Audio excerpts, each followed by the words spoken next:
questions. So if you haven't prepared them, you can start now. Any concepts that you haven't, that you think we should review, we can review.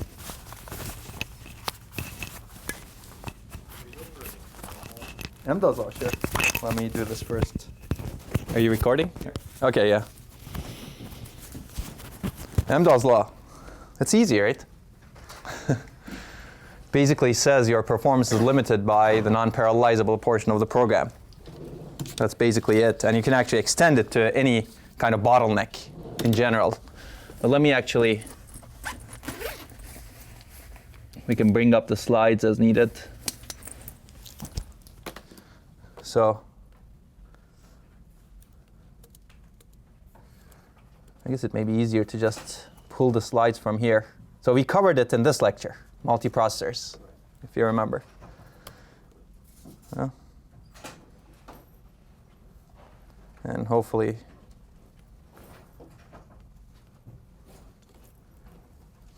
you remember all of this. It's kind of a good overview of stuff. There you go, Amdahl's law. Right. So you're asking, what is Amdahl's law? No, I mean, do like a problem with it or something. Oh, that's for the exam and the homework. But I mean, a quick problem could be, one problem could be, this is Amdahl's law, right? Do I need to go over this? Basically, it's the speed up equation. And how we derived it is basically was by looking at this. This is the execution time with P processors, right? It's basically execution time. This is the fraction of parallelizable, the parallelizable fraction of the program. You can think of this as F, right? And then we renamed it to F. And this is the time with one processor. And this is number P. Basically, you multiply the parallelizable fraction with the time with one processor and divide it by P. Basically, you speed up the parallelizable time by P, right? And then you add to it the serial fraction times the amount of time it takes to execute the serial fraction, right? So this is the time it takes to execute the program with P processors, basically. And then what is the speed up? Speed up with P processor is basically the time it takes to execute the program with one processor divided by the time it takes to execute the program with P processors. And then if you do the calculation, if you eliminate the right things, basically T1s go away, and you get something like this, which is essentially the same equation as this one, right? Where alpha is renamed to F here, and P is renamed to N. Make sense?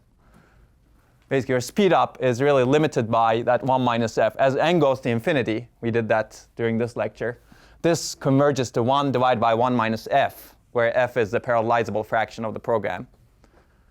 And if F is, let's say, one question could be,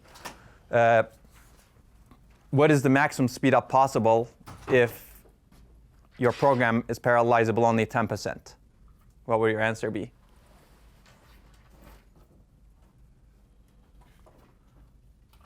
The parallelizable fraction is basically 10%. What is the maximum speed up you get? Basically, F is 0.1 in that case, right? Which means that your speed up is 1 divided by 0.9, which is 1.1 hat. Maybe I'll do it also.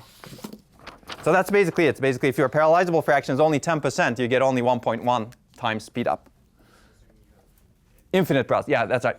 Yeah, when we say maximum speed up, it always assumes you have infinite resources, right? Maximum possible speed up. Why is this not working? Well, there's a good reason, I guess. If you don't turn on a computer, it doesn't work, it turns out. But it still doesn't work when you turn it on. Oh, OK, there you go. OK. By the way, we should have the cake in between, or do you want cake right now? Maybe you'll have better questions, not better questions, but more questions if you have cake. OK, let me answer this, and then maybe we'll take a break to get some cake. Basically, this is Amdahl's law, right? It's the same thing that I wrote over here. This is speed up. And speed up as n goes to infinity, which is the maximum possible speed up, is basically 1 divided by 1 minus f, because n goes to infinity, this term approaches 0. As a result, this is what you get. So now, and one good question could be, if your maximum possible speed up is 1,000, what is the parallelizable fraction of the program, right? That's an easy question also. What is the answer? It's easy. No calculators. Calculator is here. Yeah. 0.999, that's right. Yes. If your maximum speed up is 1 billion, what is the parallelizable fraction? Now that's getting harder, right? So you can ask it in different ways. Okay? Yeah. There was just one question in the homework that looked at parallelizability over iterations of a loop rather than through like one thread. That's right. And so in that, if the maximum speed up came out to be something just like this, 1 over 1 f, and then it said how many cores do you need to implement maximum speed up? Yeah. And it was not infinity. Uh-huh. So I didn't understand how that worked. I don't remember that question actually. Maybe Kevin and Rachada can remind us. It's the first question on the homework. On this homework? Yeah. This is homework 7, Right. which is, other people will do it. So maybe this is a good question to ask in office hours. Okay?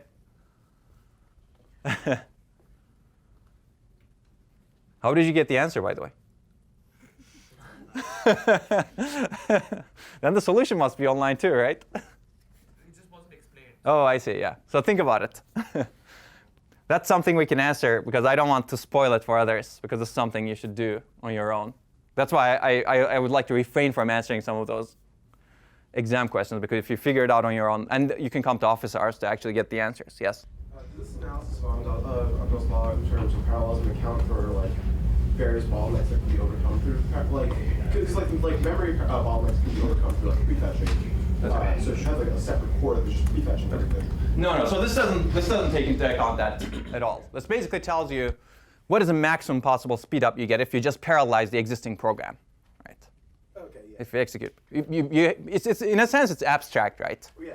Basically, it just says this is a parallelizable fraction, this is a non-parallelizable fraction, and this is the speed up you get. So the point is just like theoretically you can get higher speed. Absolutely. I mean, if you can, for example, speed up the serial portion with some other core that does prefetching for the serial portion, such that that serial portion speeds up, you can get much better performance. That's right. So this just concerns itself with this notion of parallelizable portion of a program. It's a good abstraction, but I mean, it's not the end performance equation. You can come up with techniques that can speed up this 1 minus f in different ways. And you have a very good idea, actually, having some other core do the prefetching for you, right? Now you start thinking of exam questions that can actually go into design, right? How would you extend Amdahl's law if you actually had a core that sped up the serial part? By doing prefetching. Well, maybe you can. I mean, I'm not going to do this because I don't think we're. But you can imagine defining Amdahl's law in different ways. You have a system that can execute the serial part. I don't know, maybe 2x faster. Well, I don't want to say 2x over here, right? Basically, maybe p times faster by dedicating one core to do prefetching, right? And then parallel speed up. Now you have maybe n minus 1. This way, so let me tell you the assumption. So this is a modified Amdahl's law, right?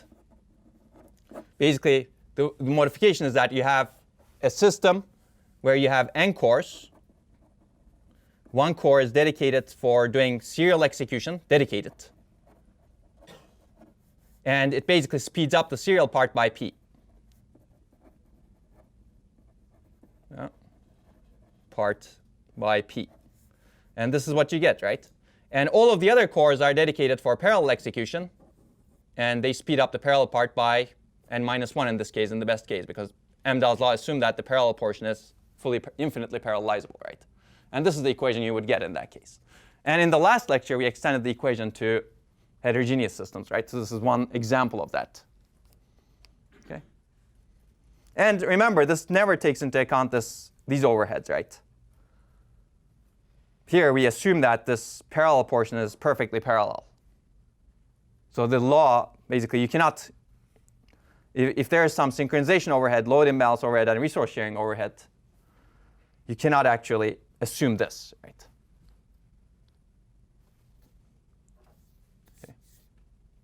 What else? You want me to go deeper?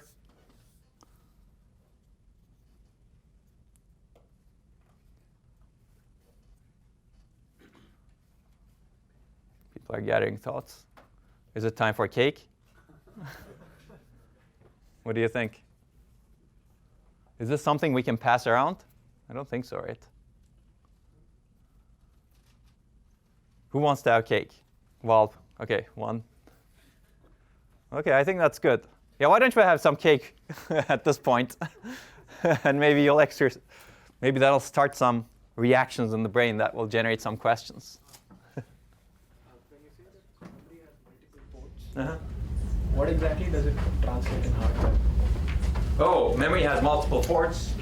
Well, we've covered that in one of the lectures.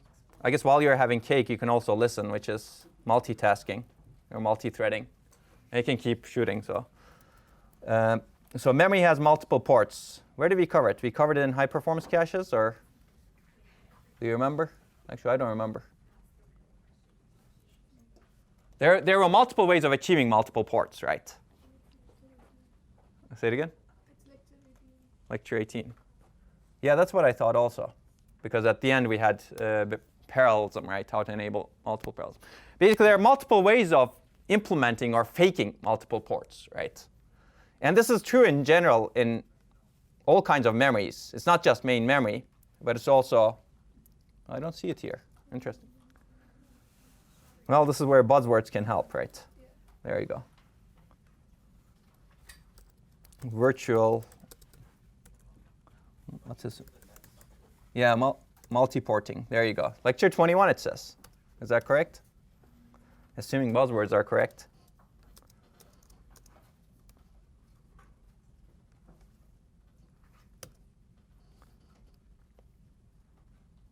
So you'll get extra credit if you actually find out which lecture it is. Otherwise, I'll just start talking.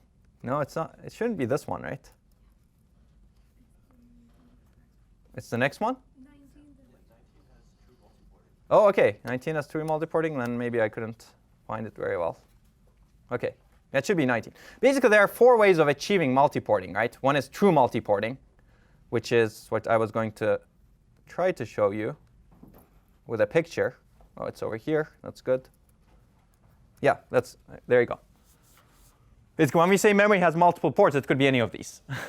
Usually, when people talk about multiple ports, it's really true multiporting, right? You have each cell that has 2 ports. You can do 2 reads at the same time, right? Does that make sense? So this is the picture, if you remember. And there are upsides and downsides to this clearly. You have truly concurrent accesses, right? Every cell has multiple ports. But then it's expensive in terms of latency, power, and area, because you see the loading that happens on this line here, right? And we covered basically how to handle multiple accesses to the same, multiple reads and writes at the same time to the same cell, right? In this case. The other one was virtual multiporting.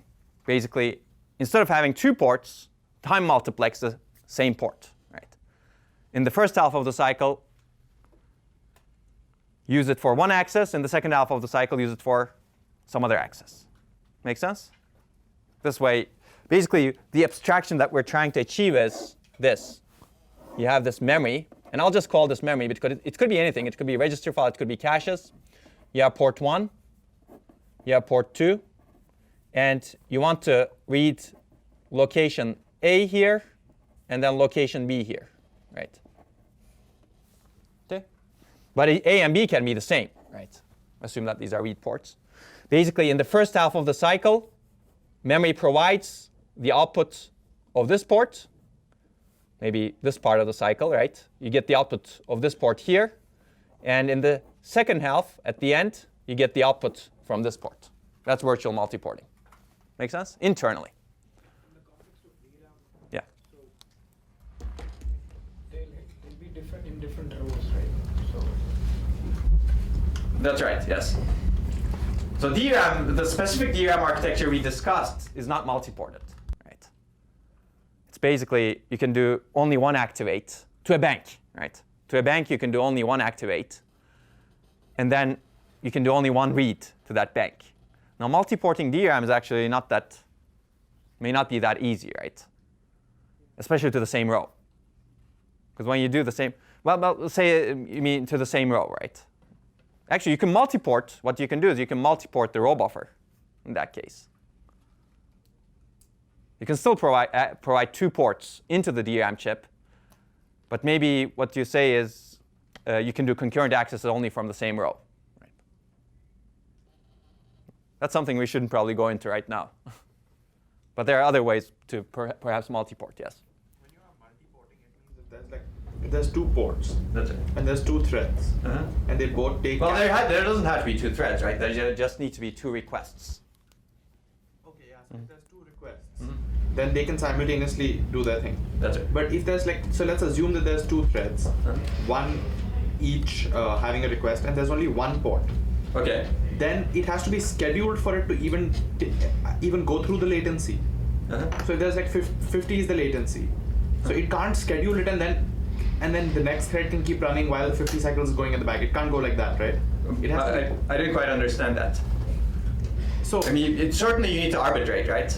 Yeah. This is what the memory scheduler does. Right. For example, you first schedule one access, and then you actually schedule the next one. Right, but if it misses, it needs to actively be scheduled for the 50 cycles to keep running, right? Or can it run in the background while another one is being computed? You mean the thread needs to be scheduled? Right. Yeah, the thread. The assumption. I think the thread can be running, right? It can still keep running, assuming there's a context on which it can run. But you're right. The thread needs to be kind of active in the course. Okay. I'm not fully sure if I understand your question, but if it's a memory controller that can accept requests from multiple threads, the assumption is that the thread is running its core. My question is more like, does it have to be actively? Yeah, so it's running in its core, Yeah. and the memory has only 1 port. Yes. So let's say a thread goes through a cache miss, and so memory is processing it now. Yes, sir. Another thread gets scheduled. Get scheduled. What does that mean? It generates another cache miss. Yeah. So it gets buffered in the memory controller, right? Okay. The cache miss gets buffered in the memory controller. So if you look at this, let's say you have 2 cores. You can see this, right?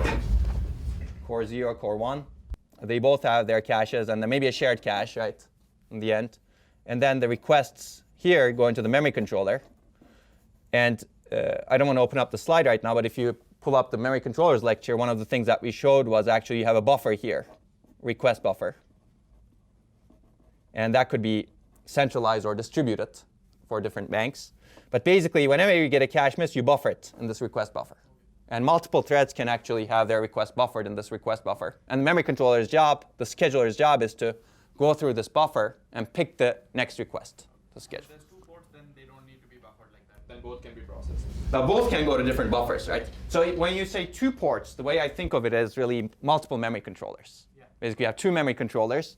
So okay, let me replicate here. You have this is the last level cache, and then the request can go to maybe you have multiple caches also, but memory controller 0, memory controller 1, right? You can think of it each having their own buffers, right? And they both can be serviced from, well, this doesn't make sense. You have this memory. Okay, ignore this part.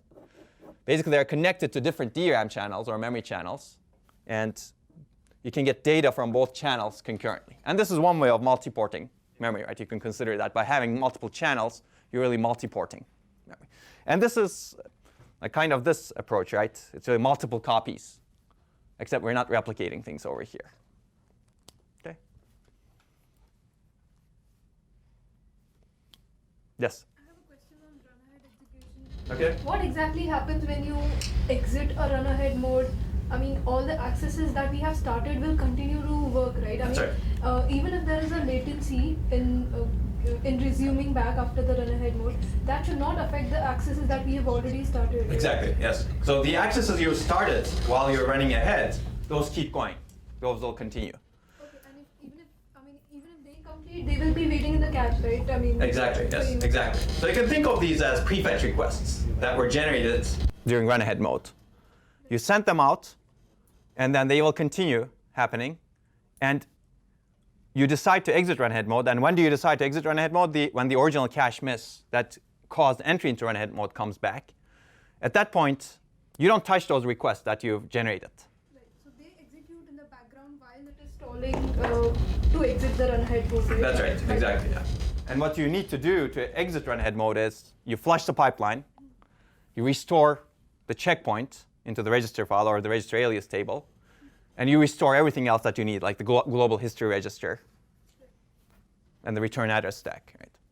Okay? And that takes some time, of course. That's the exit penalty at the end of run ahead mode. Yes? How does run ahead handle branching? Oh, that's a good question. Let's go back to run ahead lecture. If I search for tolerance, there you go.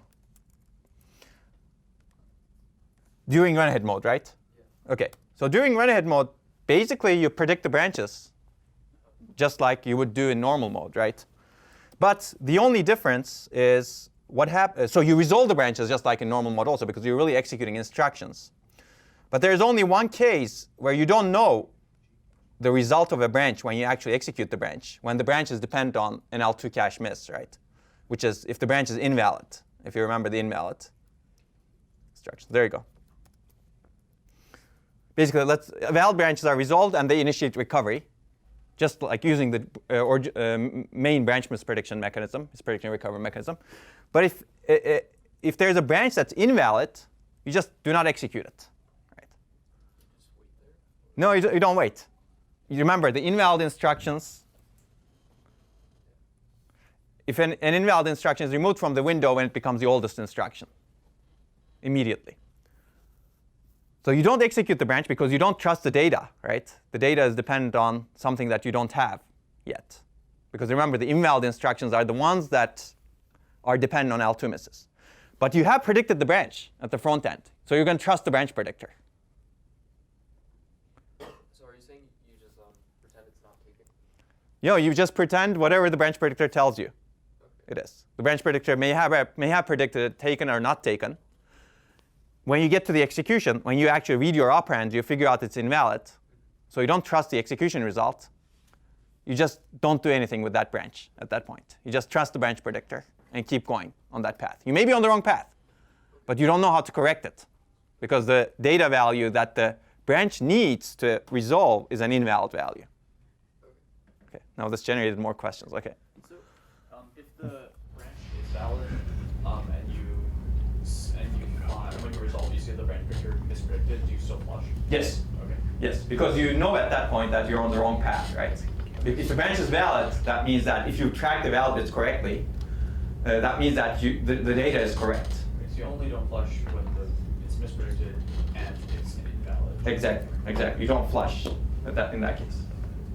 You won't even know if it's mispredicted, right? Say it again? You won't even know if it's mispredicted, exactly, because you cannot check, because you don't have the execution result. Yeah? If you have an invalid branch, are all the instructions that occur after the invalid branch then also invalid? You don't know if they're... No. So that's a good question. The invalid just tracks data dependence. Right. Basically, invalid means am I sourcing a value that's not really available yet. Whereas if a branch is invalid, you don't know if you're on the correct path or not, but the data values that you're sourcing may still be correct, may still be available. Let me say it that way. Okay. Right. You may be on the wrong path. That's absolutely true. But the instructions will still be valid if they're not sourcing invalid results. Oh, okay, that makes sense. Does that make sense? Okay. And you do want it to be that way because otherwise, once you get a branch that's dependent on an invalid value, if everything becomes invalid, then even if you're on the correct path, you will never do anything useful, right? Yeah. So if you end up taking the wrong path and run ahead, and then you find a cache miss that is on the right path, so you end up breaking a block that isn't used. Not necessarily. We discussed this briefly in that lecture. Those are very, very good questions, actually. Because wrong path may actually lead to something useful, right? In the end. Let me give you one very quick example, because it's actually interesting. And this is actually true for out-of-order processors also. Let's say you have this if some condition, and then else some condition, right? If x, let's say, right? And then you do a load to address A here, and then a load to address A here. Well, here, wrong path and the correct path are doing the same load, right? It doesn't matter which path you take. you're going to actually bring the data that's going to be used by the other path. That's why and usually the programs are this way, it turns out. If you're on the wrong path, it's more likely that the stuff you fetch is useful for the correct path also. But then that's not always the case, so your question is still valid. There are some cases where you're on the wrong path, you're kind of out in the weeds, right? You're executing the stuff that you're not supposed to be executing, and you start generating some addresses that are not going to be generated on the correct path. So it's really a trade-off in the end. But it turns out, I mean, a lot of people actually have done these studies, and they found out that wrong path it's better to be on the wrong path than not to be on the wrong path for performance reasons. Now, if you know the correct path, it's better to be on the correct path, of course. But if you don't know it, you might want to stay on the wrong path. Now, energy is a different question, right? Do you really want to be executing all of those instructions just to get some benefit?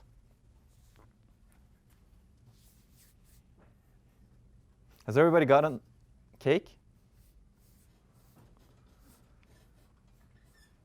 Feel free. It's over there. I think Pete is guarding it. It's all his cake. I'm just kidding. Is it good? Yeah.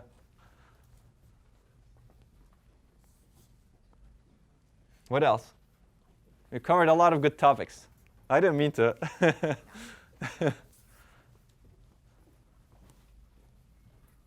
It's supposed to be good cake. I haven't never had this one before.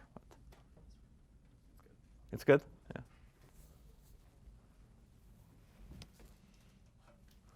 What else? Any other things? Maybe I'll jog your memory by showing you what we have covered.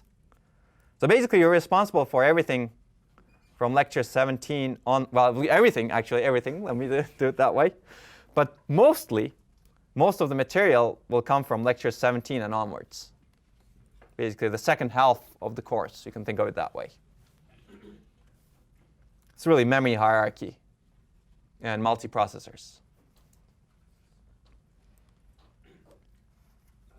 Yeah? Content-based prefetching or address value prefetching. Content-based prefetching. OK. I'll give you the basic idea. Well, I don't need to go through the slides, I think.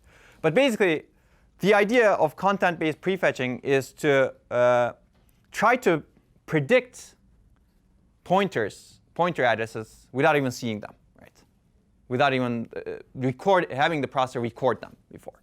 So the idea is very simple. Whenever you bring a cache block to the processor, let's say you access the cache. This is the last level cache. You got a miss, right, on address A. And this is the cache block address. And you went to memory, and then memory eventually responded and gave you this cache block, right? OK? And this cache block, let's say it's 64 bytes. Doesn't matter. But basically, a content-based prefetcher, called content-based prefetcher, scans this cache block when it comes in and finds things that look like pointers. Its goal is to find pointers in that cache block. Right? If it sees a value that looks like a pointer, it generates a prefetch for it. That's the basic idea. Now then, the question is, how do you identify what's a pointer? Right? Yes.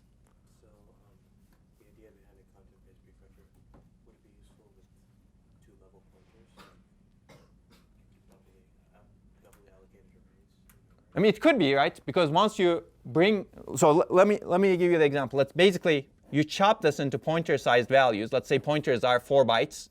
Then you have 16 potential pointers, right, here. Actually, these days, they're not 4 bytes. They're only 8 bytes, right, with 64-bit addressable machines. But it depends on your addressing mode also. So you have, let's say, 16 potential pointers. And then you figure out, maybe you say, oh, this value looks like a pointer, this value looks like a pointer, this value looks like a pointer, right?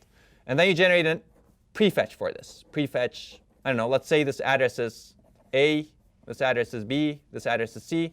And then you generate a prefetch for A, B, C. OK?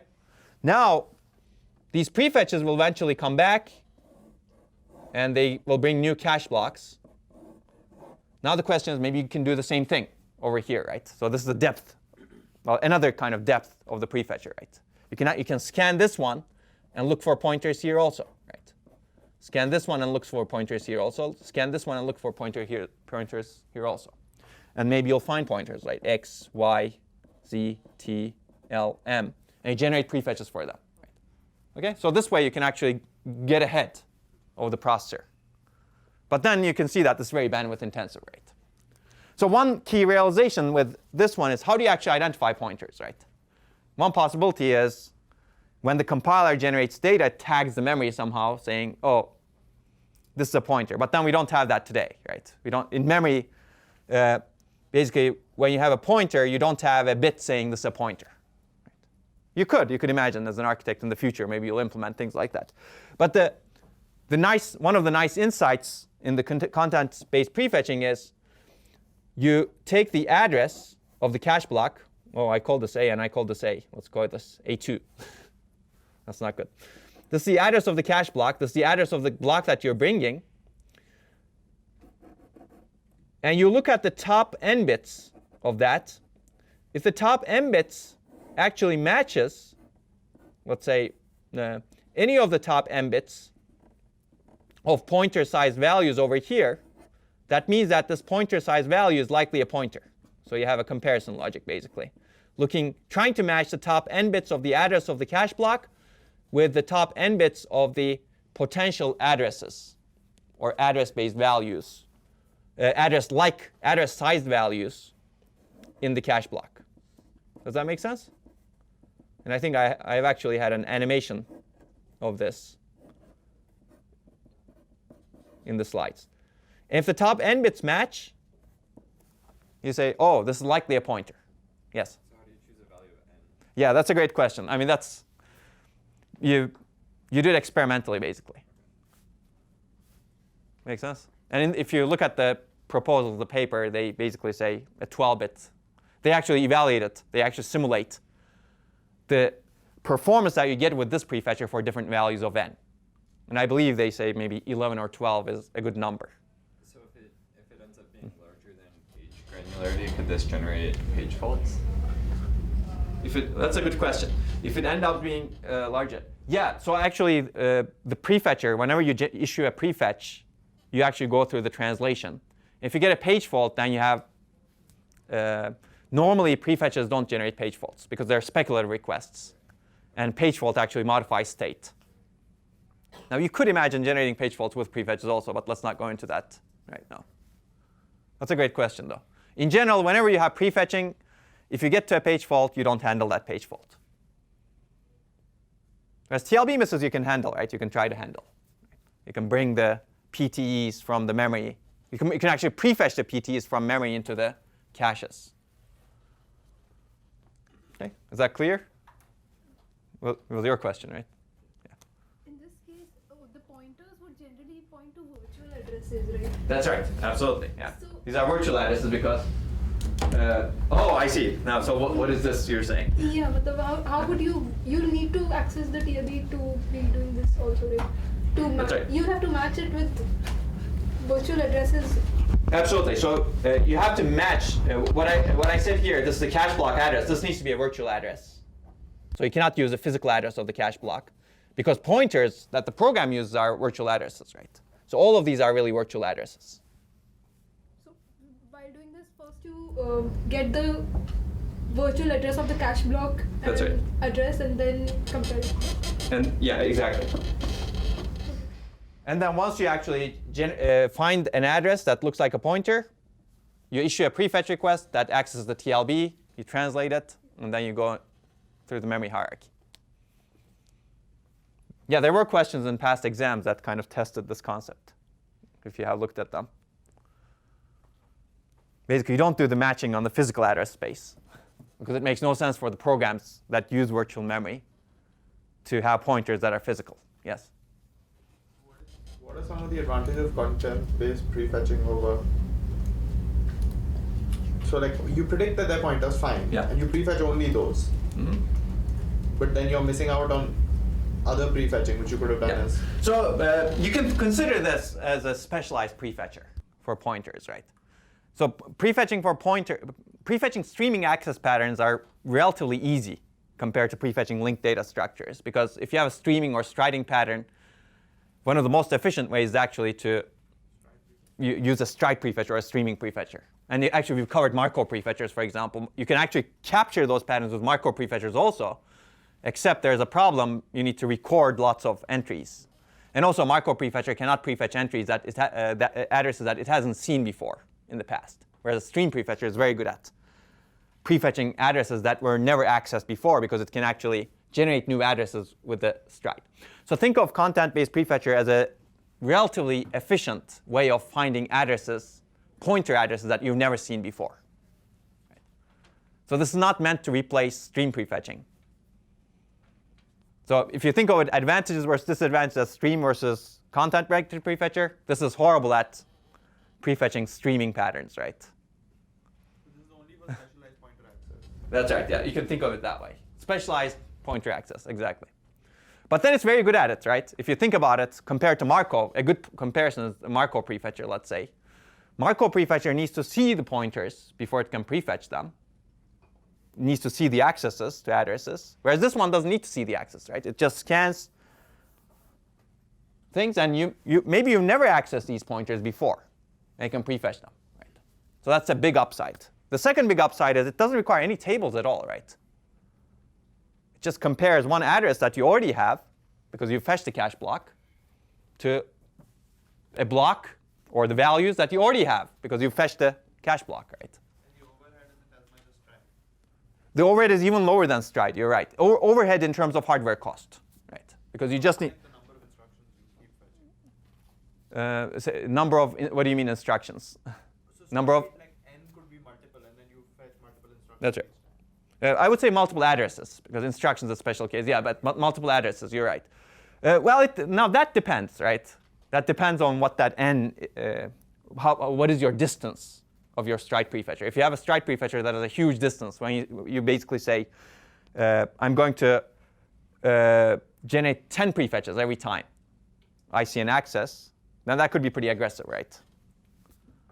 Here, your aggressiveness, the number of prefetch requests that you're generating, is determined by how many addresses you find in the cache block.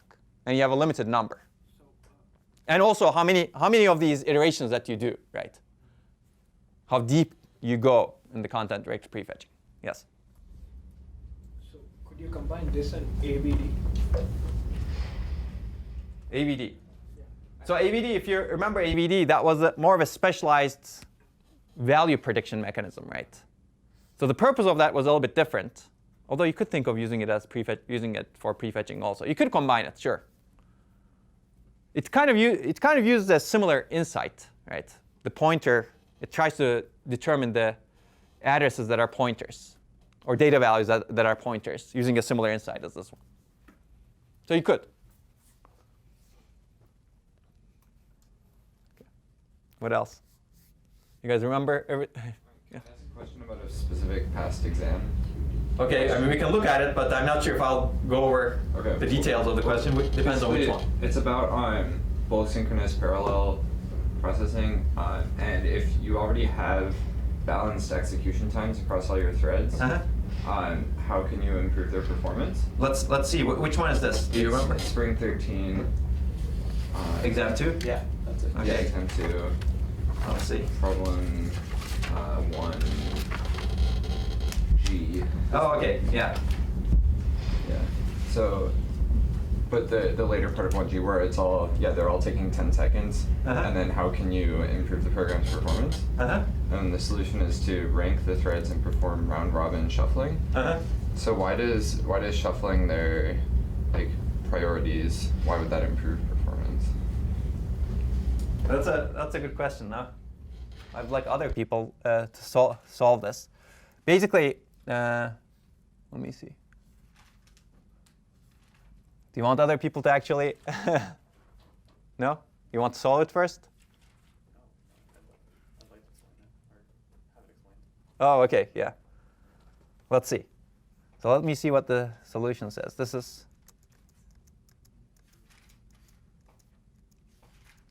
So I have to read the entire question because I don't remember everything, right? Let's say, assume you have a parallelizer program into 8 threads. Each thread performs the exact same computation. Okay. So I'm assuming you guys have read this, or are you reading it right now? Okay, there is a single memory controller that employs FRF-CFS request scheduling policy. Okay.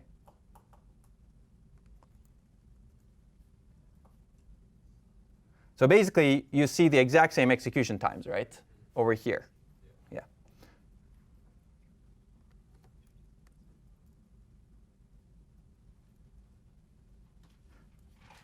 So the reason is this, basically. I mean, there are actually other potential solutions that you can have over here. And we accept this is more of an open-ended question. But the reason is actually written here, right? So you can actually reduce the interference. And the reason is because you have FRF-CFS policy in the baseline. The baseline is basically always row hit first. If you use that kind of baseline, what could happen, and that's where the assumptions, the explanation actually comes in. What could happen is one thread can actually capture the row buffer and actually deny service to others, right, for a long time. And as a result, that thread finishes really early, and one other thread gets delayed. But they're all right. finishing after the same amount of time. I guess that's true over here. Also, I'm a little confused about it's talking about shuffling of ranks in terms of priority. And then in the explanation, it says that they're served in parallel in different banks. So does changing the priorities change which banks the memory is allocated to? So okay, yeah, now I see what we're getting at. So it's basically equal execution time, right? All of them. So if you actually do the ranking, so what's happening here? Again, this all depends on your assumptions, right? That's why, and I think the solution doesn't really explain the assumptions really well. What ranking buys you over here is the bank level parallelism, right? So all of the threads, they may be finishing at the same time at 10 cycles or 10 execution times over there. But they may actually be interfering in different banks, right? And I haven't read the question very carefully, but let me actually look at it. Because each thread does the exact same thing, right? OK.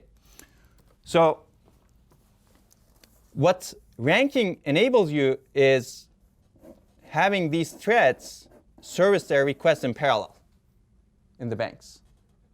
Remember the bank level parallelism? That's where actually this can benefit performance. Before, what might happen is you have requests from thread 0, let's say thread 1, thread 2, ... And I don't have enough colors, I guess. And thread 0 goes over here. And then thread 1 goes over here. And then thread 2. This is kind of the service order in different banks. They're very different, right? As a result, all threads kind of get delayed. And they get row buffer conflicts in all of the banks. Right? Whereas if you could actually rank these threads, what would happen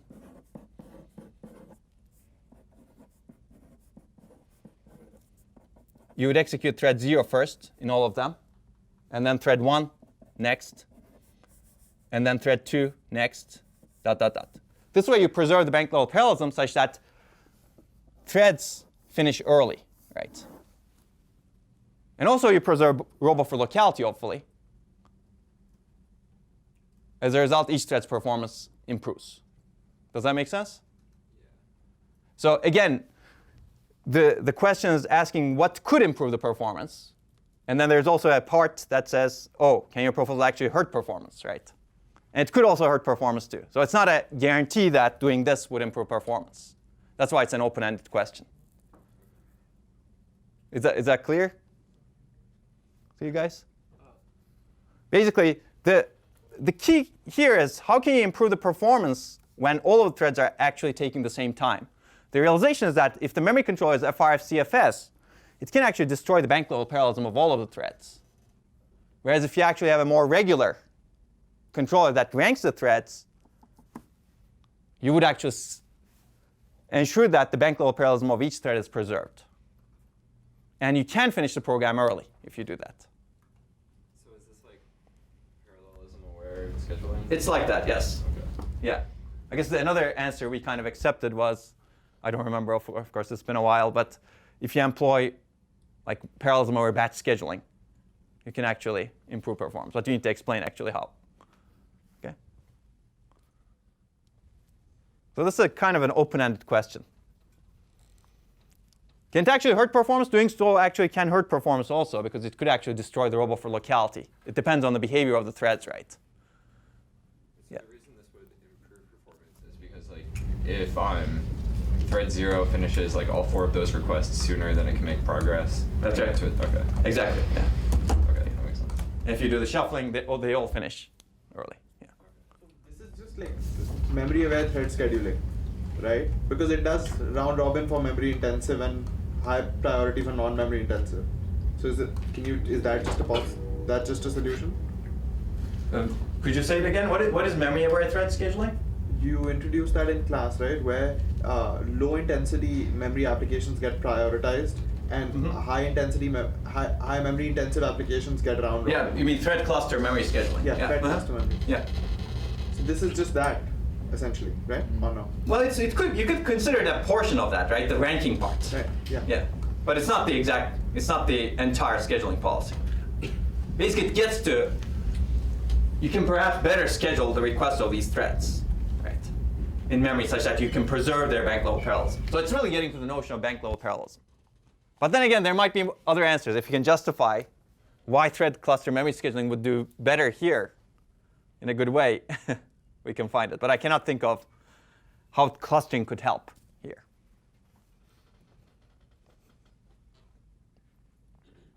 What else? When you do Snoopy bus-based cache coherence, Okay. so you first translate the address from virtual to physical and then do the reverse to check if the same address is there.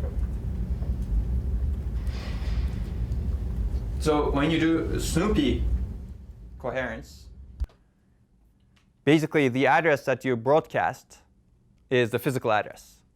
Again, actually, it depends on which level of cache you do and how do you do it. But it's really the physical address, and you snoop the caches with the physical address. You don't need to translate it to a virtual address, right? Because caches hopefully operate at the physical level.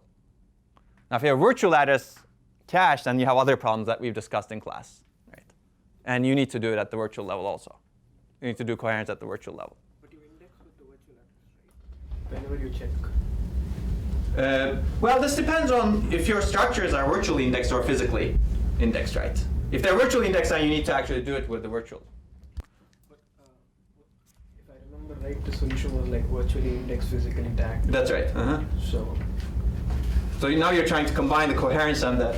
But if you think about coherence, let's say you have L1 for cache 0, cache 1, cache 2, cache 3, right? Basically, you broadcast an address, right? So you basically, let's say, broadcast a physical address. And let's say that's address A, okay? How do these other caches figure out whether they have address A or not? I think that's what you're exactly getting at.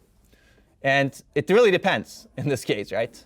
Depends on what kind of scheme, assuming these are L1s, right? This only matters at the L1 level because I'm assuming that everything else is physically addressed. Every other cache is physically addressed. Does that make sense? That assumption? Okay. Because you never need to use the virtual address beyond the L1 level. Okay. Let's say you do this with the physical address. If you're snooping on the L1 level, what do you actually check over here? Well, you need to access the tag store. Now, this really depends on what bits do you use to index the cache, right? If the bits you use are always coming from the page offset within the address, let's say these are the index bits, now you don't have any problem. You can just use the physical address, right? Now, if some of the bits are actually coming from the virtual address, then you probably want to do coherence using the virtual address. Does that make sense? How do you do it? Well, you have the virtual address available also, right, to you. They might be different, right? Across different processors. The same physical address will have different virtual addresses. The same physical address? So that's a great question, right? But you can do them both, right? So what you're really getting at is, how do we actually do virtual caches in the presence of coherence? This is one of the other reasons why you want the solutions that we've discussed. One of the other reasons why you don't want the virtual indices, bits coming from the virtual address to index the cache, or virtual page number to index the cache. Does that make sense? So you're going into more advanced concepts right now. But these are actually really good questions. Does this make sense to everyone else? But then again, you will limit your cache space. So what if you actually want to be cache and do? Well, that's exactly the problem we covered when we talked about virtually indexed physically tagged caches, right? What if you want it? Well, then you increase complexity in your coherence protocol, right? Maybe you broadcast both virtual and physical addresses. Because you cannot get around that problem, right? You have to.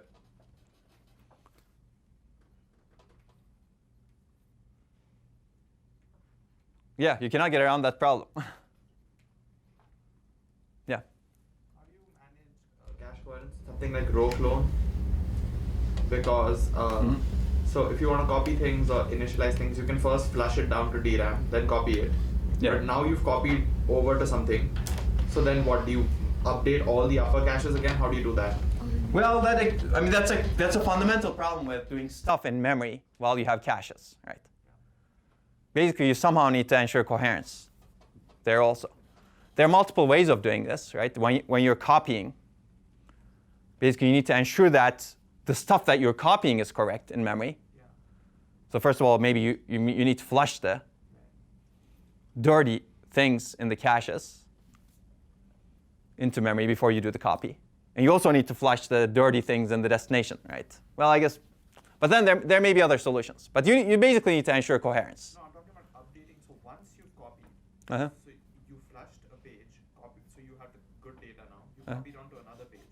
But now the other upper caches have a different data of the page you just copied. Oh, you need to invalidate them, right? Basically, you're really writing to the destination page, right? You invalidate the cache blocks belonging to them. Or you update them. Again, it depends on the protocol you design, right? You can have an invalidate-based protocol or an update-based protocol.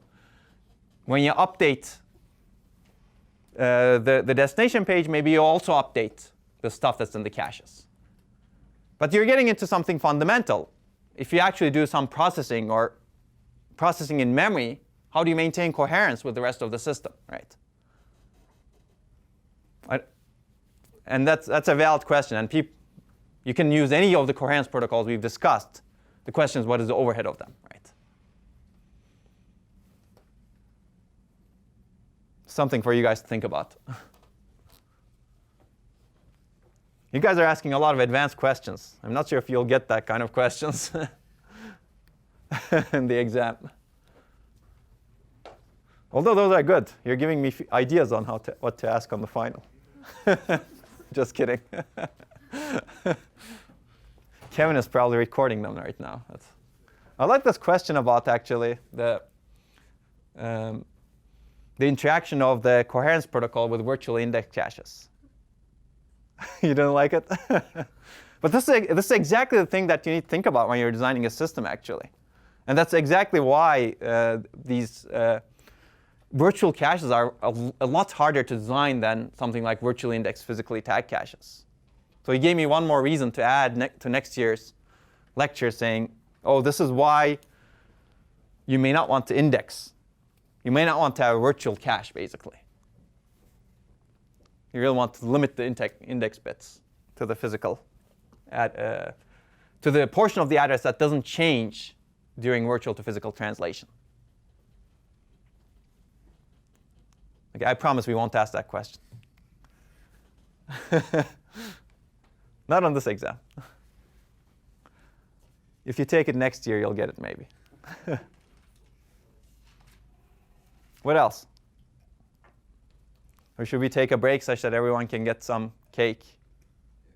Yeah, that sounds good. How about we take a break for 5 minutes, or let's say 4 minutes. All right, let's take more questions, if you have them. Or you can have more cake. There's still some. I just had some. It's actually good, isn't it? Yeah. And by the way, please respond to the poll. Since we already had lots of lectures, I think we'll dedicate either likely one lunchtime for lunch, somewhere other than here. You can thank a couple of your classmates for that. They know themselves, I think.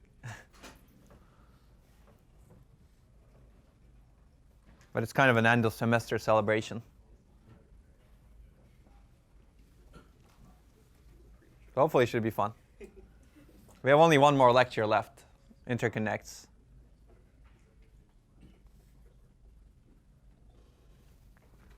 Okay. Any questions? Oh yeah. What exactly do you mean by synchronization in loosely coupled multiprocessors? Let's see. Synchronization in loosely coupled multiprocessors. Oh, another exam question. What is the question? It was about if loosely coupled multiprocessors need to be synchronized Uh-huh. and such. So what is loosely coupled multiprocessors basically? Yeah, they don't share a global address space, right? Yeah. But then why do they need a synchronization? Well, they still need to synchronize because you parallelize your program, and the program needs to operate on some data. The one thread needs to operate on some. Maybe let's not call it thread. One program needs to operate on some data that's received by another part of the program, right? So while they are executing, they don't need to synchronize, right? If it's only after the execution that they'll probably need to update like a. Not necessarily, right? If you want to update a shared structure, Shared structure. the shared structures don't exist in memory, but conceptually shared structures Like exist. say an Right? IO device or something like that. Is that what? IO device could be one, but also it could be how do you actually do the updates to something, right? You send and receive messages in that case. Right? So that's one sort of synchronization actually. So how do they synchronize? It's really sending and receiving. But they don't need to synchronize with each other, right? Technically, I mean, Well, why not? I mean, I don't understand. I want an example to understand that. Okay, let's not go into that right now. But I mean, one example could be a device, right? That could be one example if you're actually accessing a device. But let's say you actually even the programming models that we discussed in the last lectures, like remote procedure call, that's a form of synchronization, right? How do you actually, and that's a very common way of programming loosely coupled multiprocessors actually, which is the distributed system. You have the server, and any machine can be a server actually, and you want to execute a function call on that server. So you send a remote procedural call request. That's kind of a send request. And you send the arguments to the procedure call. And you wait until you receive. So that's the kind of synchronization that happens in a loosely coupled multiprocessor. Right? Does that make sense? So that is really synchronization. How would you do that in a shared memory processor? Well, you don't do send and receive. You just go update with a function call. But then how do you do the synchronization? Well, you lock it, right? You lock the place where you update that shared data.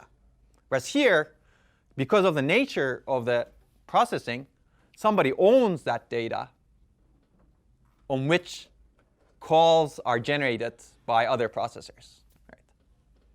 And the synchronization happens by these send and receive instructions.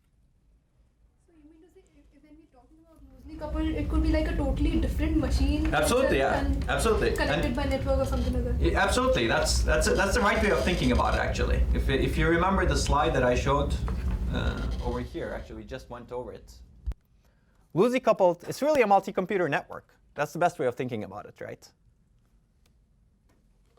Explicit calls for communication, basically.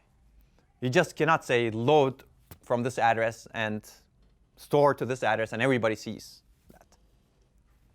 Okay?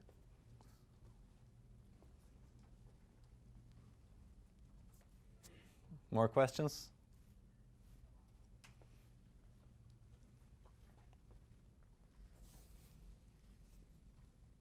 Seems like everybody knows everything.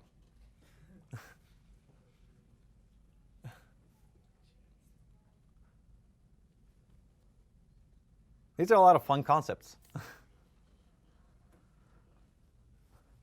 Maybe the exam is not always fun, but it's a good experience.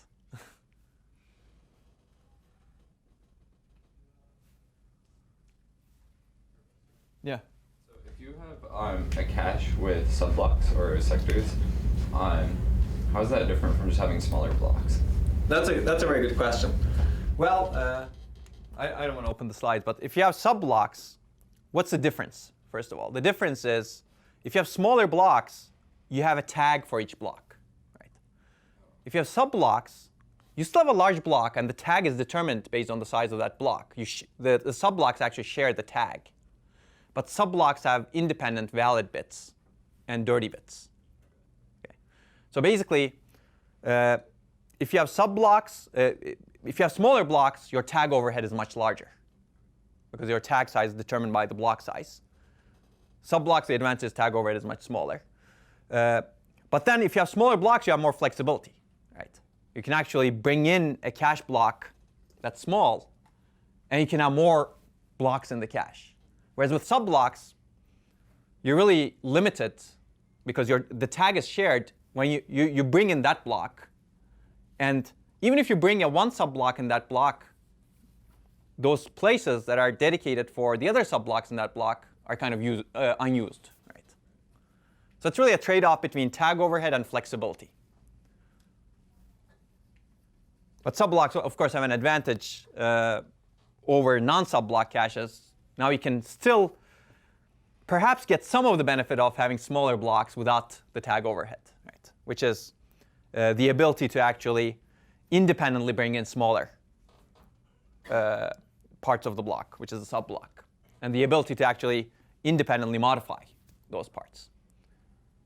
Okay? Yeah? When you use subblocks, if you have one like super block that has multiple sublocks in it. Okay, super block is overloaded now. Right. Yeah, sure. The point is that they all have the same tag. That limits the subblocks that can be in that grouping, right? Because they all have to share the tag, so they can only hold like. So how do you differentiate which subblock is in each position? Oh yeah, basically that's an arithmetic operation, right? Yeah, it's an offset, exactly. Yeah. But you don't need to store it, because based on the address that you're accessing, you can infer that, right? Yeah.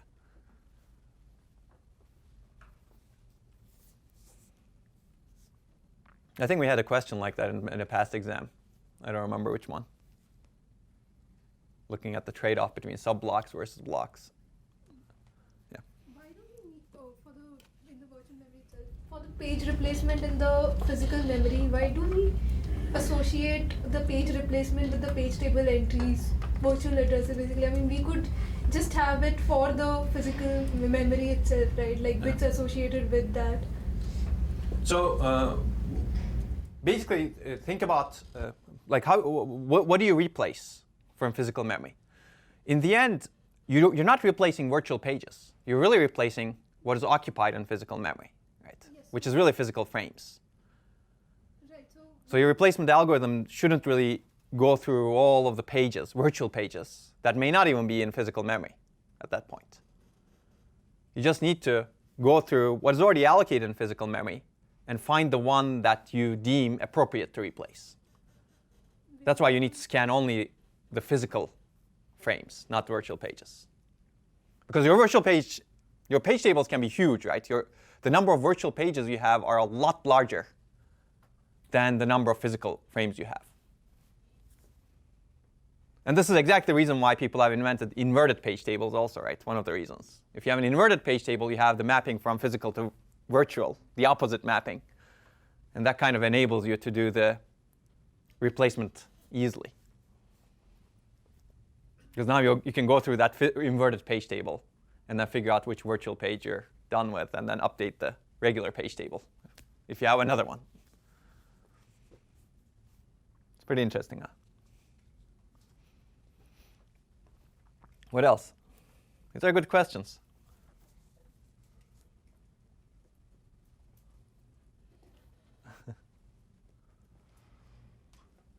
You can have subpages too, for example. just like sub-block caches. You can have sub-pages. In a sense, the concepts are very, very similar at some level.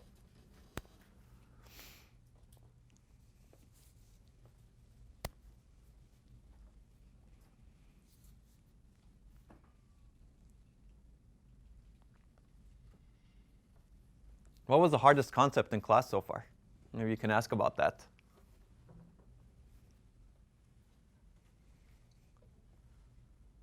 Is it coherence? Is it sequential consistency? That could get hard, but it's an easy concept once you know the reason.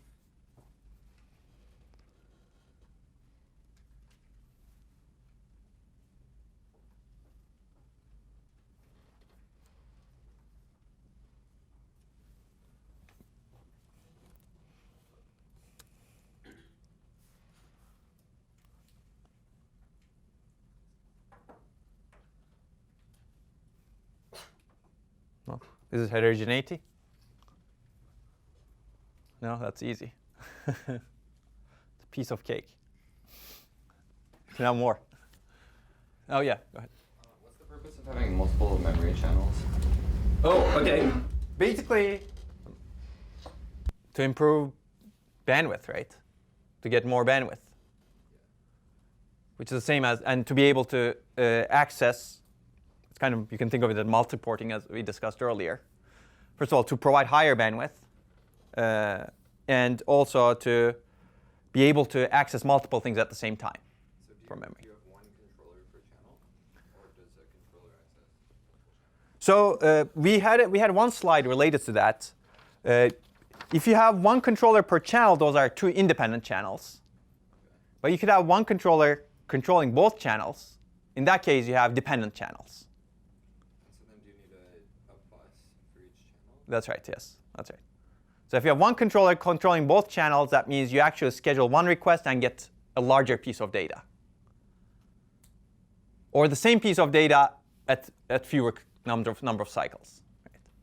So basically, you can think of it this way. This is, oh, you cannot see it now.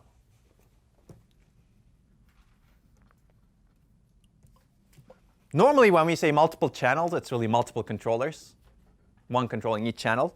But there's no reason to think of channels as independent. So you can have this, for example. Let's say DIM 0, DIM 1, right? Or DRAM 0, DRAM 1, it doesn't matter. Right? Basically, you get 64 bits here and 64 bits here. Now you have channel 0, channel 1. Basically, this controller schedules the same request to both channels and gets 128 bits per cycle. That's one way of doing it, or that's basically dependent channels. But then you can have completely independent controllers scheduling totally different requests, right? And if you do that, you just need to partition addresses? Exactly, yes. Exactly. Here, you're really inch-leave on a 64-bit granularity, whereas here, you're partitioning. This is a lot more flexible, obviously. But then this is more cost because you have two controllers. Here, the purpose is really to get a wide interface to memory. Here, you have more flexibility, plus a wide interface at the same time, right? But then maybe you don't use that wide interface for the same request here, whereas you have to use that wide interface for the same request. Usually when people think about memory channels today, it's really this. You have one controller controlling each channel.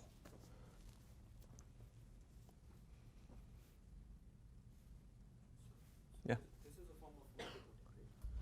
You can think of it as multiporting, yeah, because if you kind of raise your abstraction level, this is your memory, right? And there are two ports to it. Whereas if you raise your abstraction level over here, you can think of it as single port because it's really logically the same thing that you're sending. Make sense? But yes, it is a form of multiporting.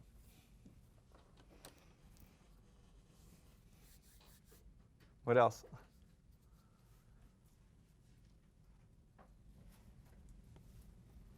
Yeah. So can we go over the uses of recharge, activate, and read write? I just don't remember. Oh, okay. What do they mean, Yeah.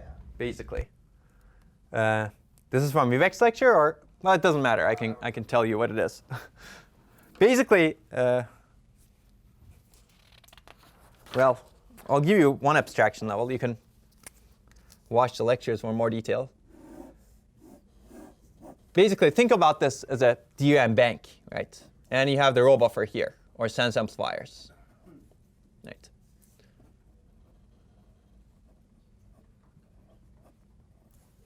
So what do you need to be able to, what do you need to do to be able to read a piece of data from DRAM? You have rows, and you have columns, bit lines over here.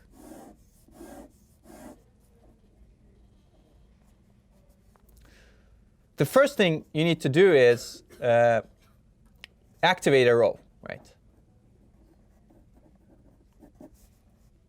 Does that make sense? So that's the first command that you send to DRAM, activate row A, let's say. What this does is basically this. Maybe I'll go through the slides over here. I will open make slides, why not?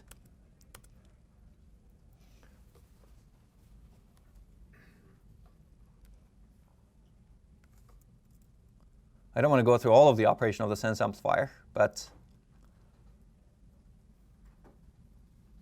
yeah, there you go. Do you remember this? Vaguely, maybe. But basically what I drew over there was really the abstract level of this.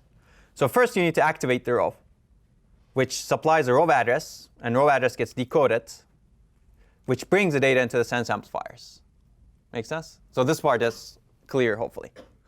So what is involved in this? Basically, when you activate a row, what happens at the cell level is the cell gets connected to the bit line, right? That's what's happening. Let me actually show you this part. If you think about a single cell, DRAM cell, you have this capacitor, and you have this access transistor. And activating a row means enabling this access transistor, right? And enabling this access transistor, well, this is the word line. This is really the low, or a row. Enabling this access transistor connects the capacitor to the bit line over here.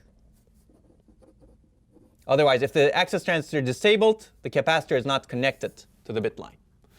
Now, when you activate the row, capacitor gets connected to the bit line, which perturbs the charge on the bit line, right? And that perturbation is sensed by the sense amplifier over here. And sense amplifier, if you remember, it's really a cross-coupled inverter over here. Yeah, it looks like this, right? It can be enabled or disabled. But basically, yeah, this is what I was explaining. When you actually activate a row, you connect this access transistor, and the capacitor gets connected to the bit line. As a result, charge sharing happens.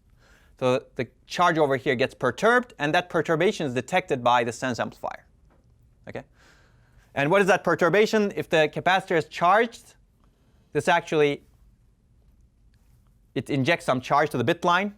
So bit line charge increases a little bit. That increase gets detected, and you turn it into a voltage value of 1, let's say, or a logical value of 1. If the capacitor is discharged, then it actually pulls away some charge from the bit line. You can think of it that way. And that loss of charge is kind of detected by the sense amplifier. You can encode it as a 0. Make sense? Which means that the bit line really needs to be at a value that's kind of stable beforehand, right? Before you do the activate, it needs to be pre-charged to a value of 1/2 VDD, because that's what the capacitor actually, that's what the sense amplifier detects, how much you're perturbed from 1/2 VDD. That's the purpose of the pre-charge operation, which means that before you can actually activate, you have to pre-charge the entire bit line, right? Because whether or not you can detect the charge in the cell, like the value of the cell, depends on whether the bit line is pre-charged, right? Because if the bit line is not pre-charged, if the bit line is stable at 1, and if you connect this capacitor to the bit line, you won't be able to sense the cell because the bit line is very strong, right? It has full VDD. Whatever you do over here with this will not change anything. But if you actually can perturb it in the middle, you can actually sense that change a little bit, and you can say, oh, this is actually 0 or 1. Right? Does that make sense? So that's the purpose of the precharge. The purpose of the precharge is to prepare the bit line such that you can actually detect the charge in the capacitor when you actually activate it. Okay? Which means that before even activating something, you have to first precharge. And precharge essentially means setting the voltage level of the bit lines to 1/1/2 VDD. Okay? And then you activate. The purpose of the activate is to connect the cells to the bit line. And once you activate, there's sense amplification that happens. And after some time, eventually sense amplifiers amplify the charge, and you know the values in the entire row. Right? So now you're activated. Now the state is really activated, which means that you have the row open in the sense amplifiers. Let's say row A, I said, right? So you have the values of the row stored in the sense amplifiers. Now you can actually send a read command. And the read command basically, let me go back to that. No. So I encourage you to go through this lecture. Basically, you activate it, and now you can read and write a column. Basically, you supply a column address, which basically there's a mux over there that actually muxes out the data from the sense amplifier all the way out of the chip. How do you do that? Well, Vivek explained it in the lecture, but you have other bit lines, actually global bit lines, that run across the chip such that you can actually get the data from the different subarrays. Does that make sense? Yes? So precharge is basically putting the row buffer back, right, in a way? Well, it depends on your abstraction level. But precharge really means, you can think of it putting the row buffer back also. Because what you're doing is, if your row is already active, if you precharge the bit lines, the row buffer becomes empty, right? You can definitely, that's one effect of precharge. The other effect is really ensuring that the bit lines are really 1/2 VDD. And that causes the row buffer to actually become empty. Yeah. Did that answer your question? OK. It's fun to know about this. Yeah.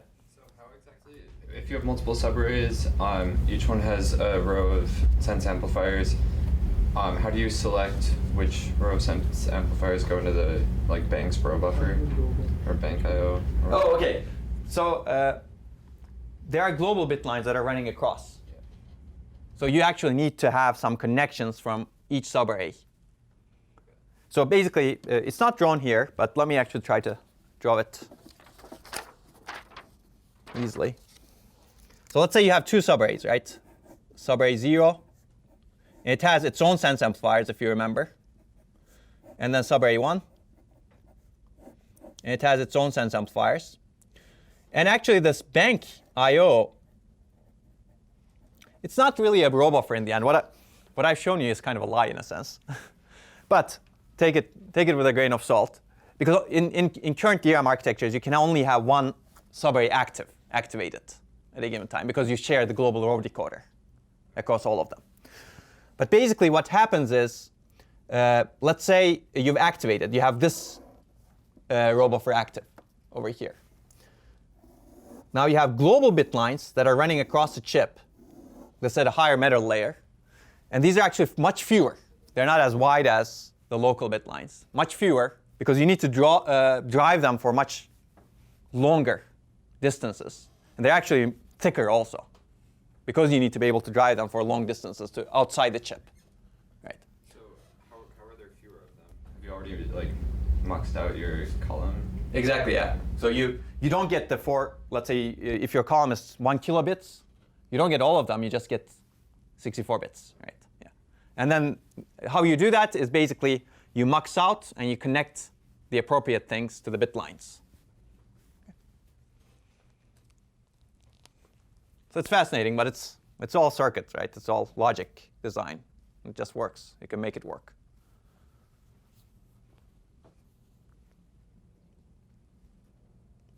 So what I've shown here, even here, is kind of an abstraction, right?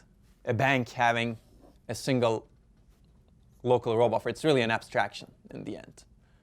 as I mentioned in my earlier lectures on DRAM, you go down into it, you have subarrays. Subarrays actually have their own local row buffers, but only one of them can be active at any given time. Yeah? So if you're using those long lines anyway, how is using subarrays going to reduce your latency? Oh, why? Because, because the time it takes to activate this one is much faster than the time it would take if you had a huge subarray with the long lines, right? Because now activation is really limited to within the subarray, right? You just send an activate command, and these shorter bit lines get connected to the row, right? Oh, you cannot see it? Okay, you can see it. Basically, the activation latency is much shorter here. Whereas if you had a single subarray with the long bit lines, then that would actually take a really long time to activate. That's the exact reason. And the long bit lines, remember, the purpose of the long bit lines is really to drive the data out. And as a result, you need to make them huge, right? Because they span the entire bank, let's say. If you make them huge, now you cannot actually use them for activation easily, right? Because your array is much wider than the number of things that you can support in those big bit lines. This latency doesn't change between using a large subarray and no subarrays and many subarrays. Which one? The latency. The driving part. Yeah, that's right. That's right. What else? I'm not going to test you in nitty-gritty detail in DRAM architecture. You need to know how it operates, like activate precharge, but you don't need to necessarily go into the bit lines and So if you have multiple ranks on a DIM, how are addresses partitioned between those? Oh, Is it like a rank where you get like different parts of the data from different like in a rank you get different parts of the data from different chips. Mm-hmm. So is it like within a DIM you get different parts from each rank? Or? No. So ranks are really, you can think of ranks as a limited, it's really ranks that are sharing a channel, but it provides you more capacity. You can think of it that way. So you cannot access two ranks in parallel. You can only get data from one rank, and then you have some switching penalty to the other rank. So if you want to access a lot of data, you don't want a lot of data at the same time. You don't want to partition them to two different ranks that are on the same DIM. Okay? So like is there some bit in the address that Yes. specifies which rank? Exactly, yes. Okay. There's some bit in the address. Then the question is, how do you choose that bit? And how do you actually allocate data And to different there's a ranks? switching penalty, you probably want it to be like a higher order bit, right?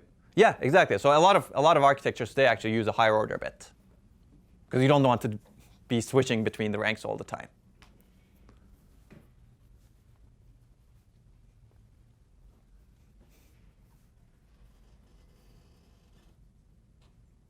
What else?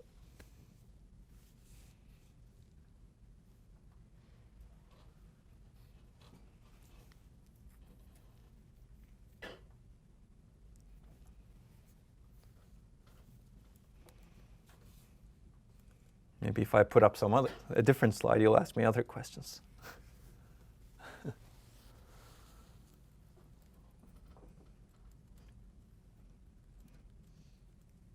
Looks like we've covered a lot of fun topics.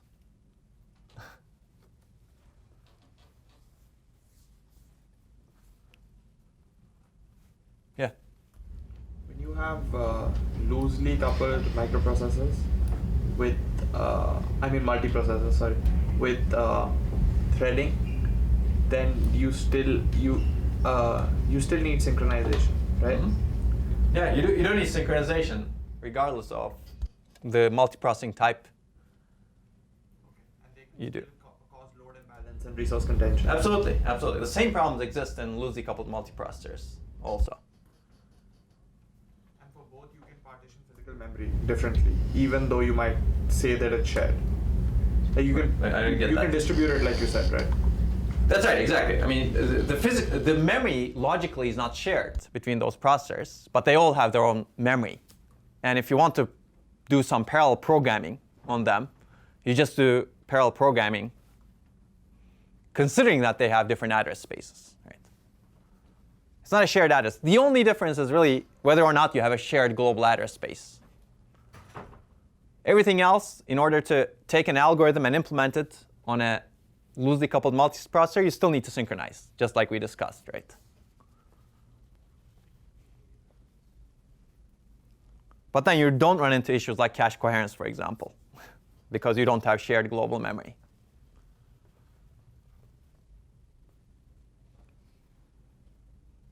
You run into different consistency issues, but we don't need to cover that here. Yeah.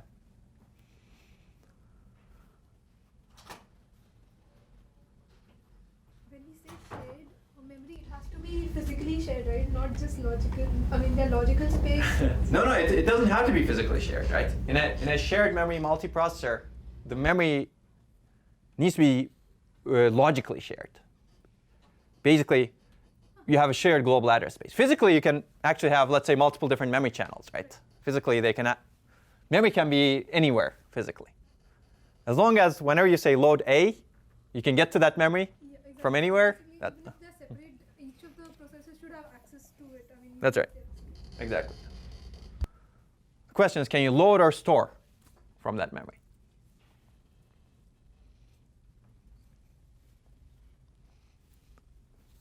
What else? We still have some minutes. 14 minutes. If you want, we can stay longer too.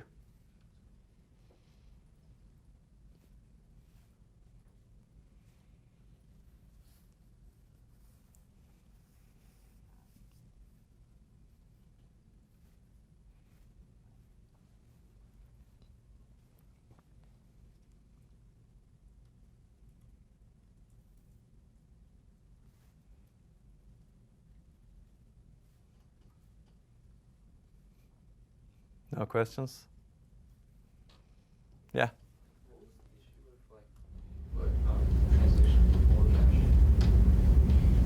If you put translation before cache, what is the downside? Right. Basically, if you have to access the TLB before your first level cache, exactly. Basically, it's the latency of access, right? Now you're putting the TLB access on the critical path of cache access. As a result, you need to first access the structure and then access the cache, which means that your load latency increases even if you had a cache hit. There wasn't like a homonym or synonym problem with new translation first, right? No, absolutely not, because now you're actually accessing the physical cache, right?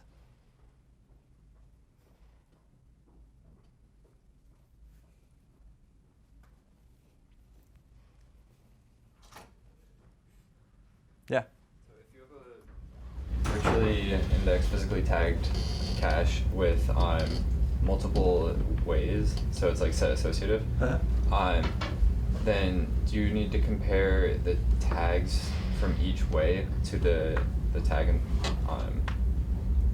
that comes out of the TLB? Yes, absolutely. Okay. Basically, the physical address needs to be, physical frame number is your tag in that case. You need to compare the physical frame number that comes out of the TLB to each of the ways to see whether there's a match. And that's why having higher associativity can let you have the higher page size, right? Exactly. Okay. Well, I wouldn't say higher page size. Page size is fixed by the ISA, but higher cache size. Oh yeah. Yeah. But then your latency also increases, right? Because of associativity.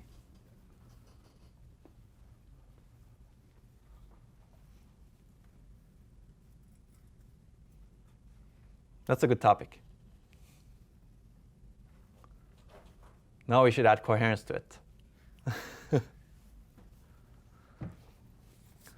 Yes? So there's a lecture we talked about sequential consistency. We didn't really talk about like relaxed That's right. consistency. So should we there's No, I mean, you just need to know whatever we discussed in lecture. You don't need to know the specific protocols or anything. know like load fence and store fence and like where to insert them to ensure. No, you don't need to know. You just need to know what is the idea of a fence, right? Okay. And you know what it is, right? Okay, then I won't tell you again.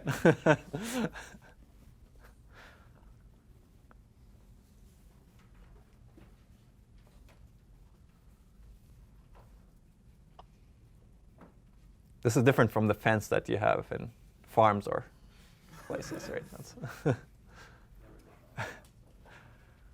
the name is based on that. It's kind of like a barrier, right? In fact, in some architectures called a memory barrier. Right?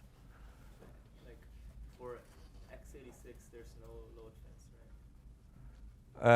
right? The current version of x86, I think that's true, but I'm not sure. I mean, these can change, right? Yeah. Architectures can always add new instructions. x86 actually has changed its memory model over time also, memory consistency model. Do people know their model? Is that a big- Well, that should be in the ISA document. So they actually publish it. Yeah, definitely.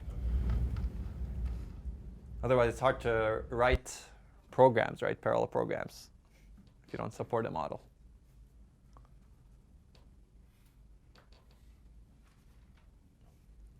We still have 10 minutes.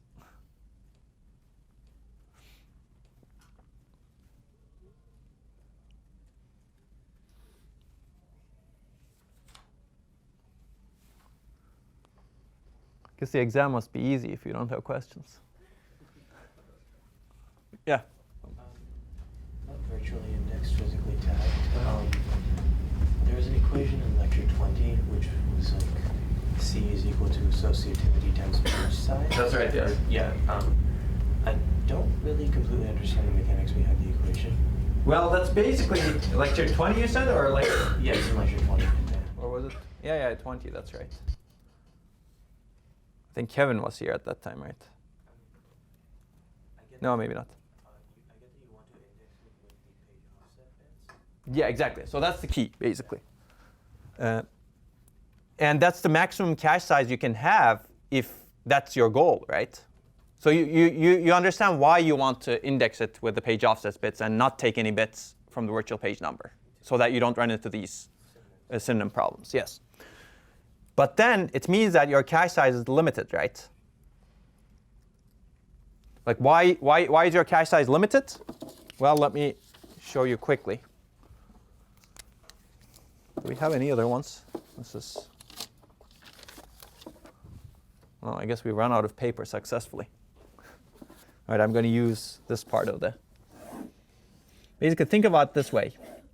This is your virtual address, and you have some page offset, right? You can think of this page offset as the index bits into the cache, right? And which means that this has to be your block size, right? Okay? So let's do it in one way. Let's say this is n bits and this is m bits, right?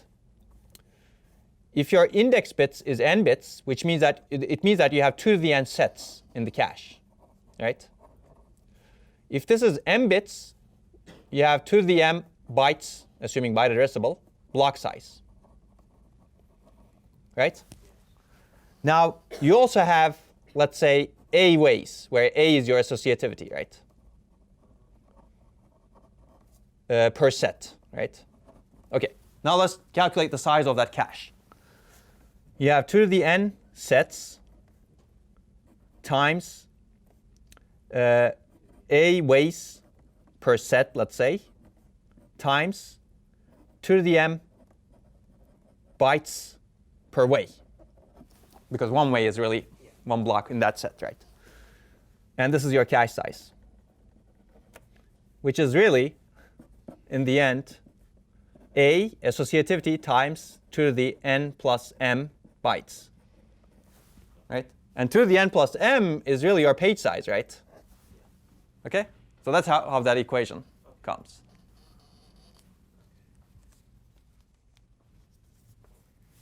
Yeah, one more. From homework 6, the run-ahead execution Yeah. problem. So one of the things was when you added the run-ahead penalty, what the answer basically said was it just said, okay, it entered 4 run-ahead periods, therefore it's going to take 12 more cycles. Uh-huh. But wouldn't you also have to take into account that it's still going to be fetching from memory while it's in the run-ahead exit period? Well, I don't remember the question, so this is probably best left for office hours. Yeah, okay. But do you have the same question also? Because I don't remember exactly what the solution is, but I think it basically like you're still waiting on a cache miss while you're incurring a like run-ahead recovery penalty, then those latencies would overlap. That's right, yes. So basically, if the cache miss, I think these are cache misses that are actually generated by run-ahead. Okay, it doesn't matter, actually. It could be generated by an earlier part. But latency of flushing overlaps with the latency of cache misses. Because the assumption is that if you start a cache miss, that's happening while you're doing other things in the processor. Okay. But if you want the specifics in the question, then you should come to office hours, because I don't remember what the question is now.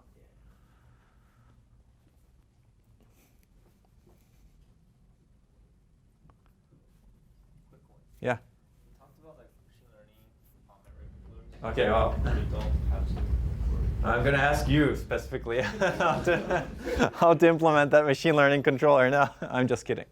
No, you don't need to know about it. That's more of a concept, right? You can know why it could be useful, but we're not going to test you on like, how do you implement reinforcement learning in a memory controller. That's way beyond the scope.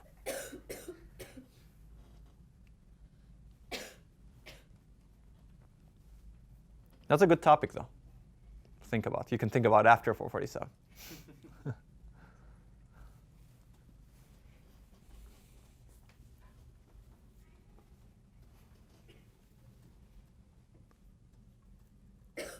What else?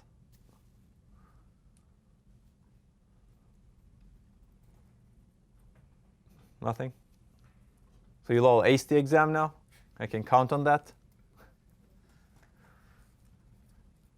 Even if you won't ace it, it'll be fun. You'll learn from it. That's most important.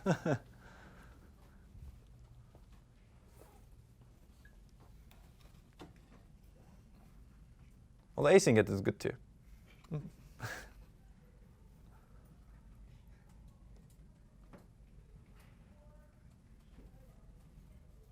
Should we end? I can wait.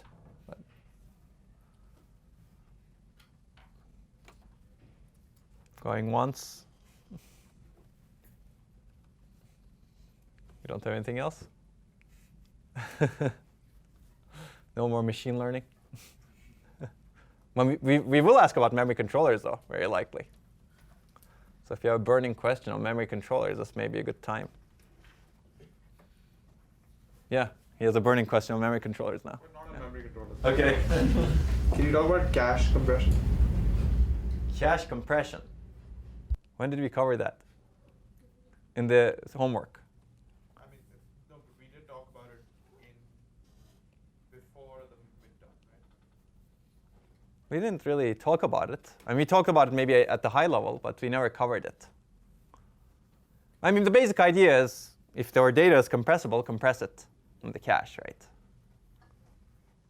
But you don't need to know that for the exam. I mean, if you need to know that, we'll give you enough information to actually, such that you can actually work through a problem, right? And we can talk about the benefits and upsides. I don't know if this is a good time because people are actually starting to leave. But you don't need to know about cache compression for this exam, okay? If you want to learn more about it, we can talk about it.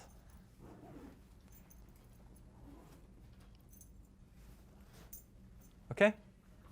All right, well, good luck. I'll see you all soon.